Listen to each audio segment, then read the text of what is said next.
I want to hear a story tell me if it's true or not, involving you and Rihanna. Yes. You know what I'm talking? Oh, I know what you're talking about.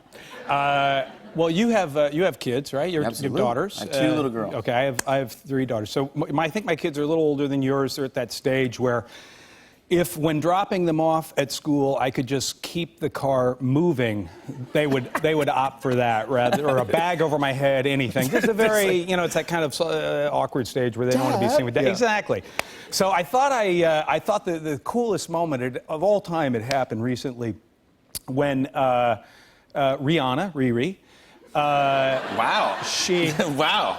She got actually, close fast. Yeah, wow. She called me up and wanted to use a song that I had recorded in a movie a few years ago, in the Academy Award-winning "Stuck on You." This was that won a record 35 Oscars. I don't remember the number, Jimmy, but at any rate. We had a song in there that I had actually recorded. It was based on Billy Stewart's "Summertime." It was a pretty cool rendition, but she had heard it, the only person that's ever heard it, and Rihanna calls. Okay, you caught me in a lie. Her lawyer calls my lawyer. That makes more sense. Now the story makes more sense. And says, and asked whether or not they could use a piece of the song in a song she was doing. Like a sample? Yeah, is that what a sample, a mishy-mash, or whatever the term? I don't know the terms. I don't know. You're in the music business. Yeah, I don't know. Mishy-mash, yeah, that's right.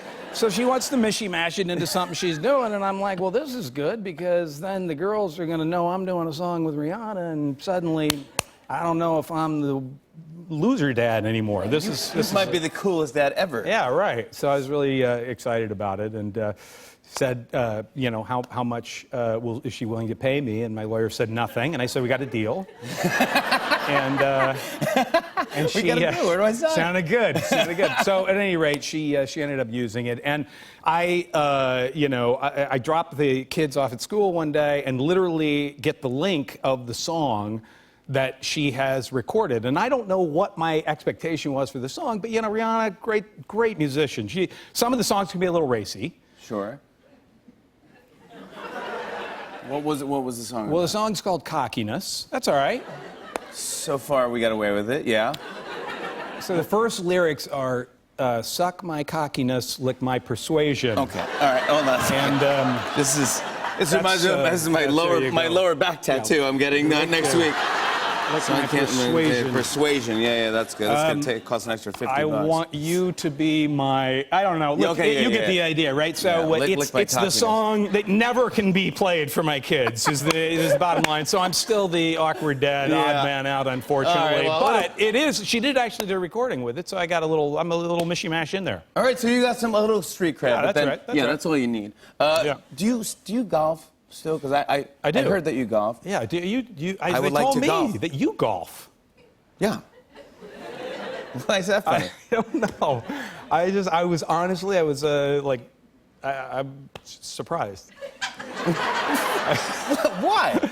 I don't know. Honestly, it's not like I'm like, well, like it's. I don't know what my expectation is for a golfer, but you surprised me. I was surprised to hear that. What would you think I would do? I mean, what like frisbee? Something involving a frisbee? Is that what you see me do? No. You seem like golf could be distracting for you. I would envision you, it's like you got it's like chess for 4 hours. You don't seem, I don't know. You just don't seem like a golfer. But you're probably a great golfer. I'm taking this the right way. No, I really am. It's a compliment. I know, but I don't know what I envisioned for a golfer, but when they told me that, I was surprised. I'm fine. I'm normal. I play by the rules. You're a physical specimen. It's not about that. It's just, I didn't anticipate, maybe because I just never heard it. Are you good? No, I'm terrible. Okay, well, I am too. You're terrible as well? I'm really not very good. I heard bad the opposite. putter. Well, no, that's not true. Well, I heard that you got a hole-in-one. Well, that's true. You got a hole-in-one? I did. Yeah, I got a hole-in-one. I got one hole-in-one in my whole life. I would have started crying. Yeah, well, I did. I got a little choked up. Right? Did you call everybody? Well, after you've had a hole-in-one, you do ask people a lot if they've had a hole-in-one. I didn't used to care, but now it's like, you had a hole-in-one? Have you ever had one? No. Yeah. You're the worst. That is the absolute worst. Wow. That's cool. Yeah, that's cool. I want to talk about this new Electric Dreams. Philip K. Dick is this sci-fi writer. I know a couple of his books. I mean, I've only gotten through the first chapter. Yeah. Let's be honest. Yeah. too busy golfing. Yeah. But You golf? You read? You don't look like a reader. Yes, I read. I know how to read. I read books. I love books.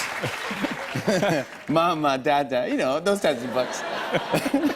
But this is based on his short stories. Yeah, that he wrote really interesting stuff. My you're versions. in episode 7. It's called The Father Thing? Yeah, which basically is what happens if the person you love the most, in this case, it's an 11-year-old boy, what happens if your father, his father, is something that he doesn't believe him to...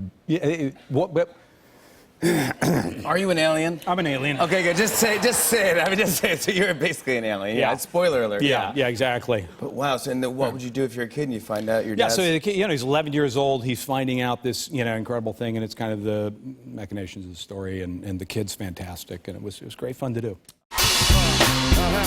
On and on and on.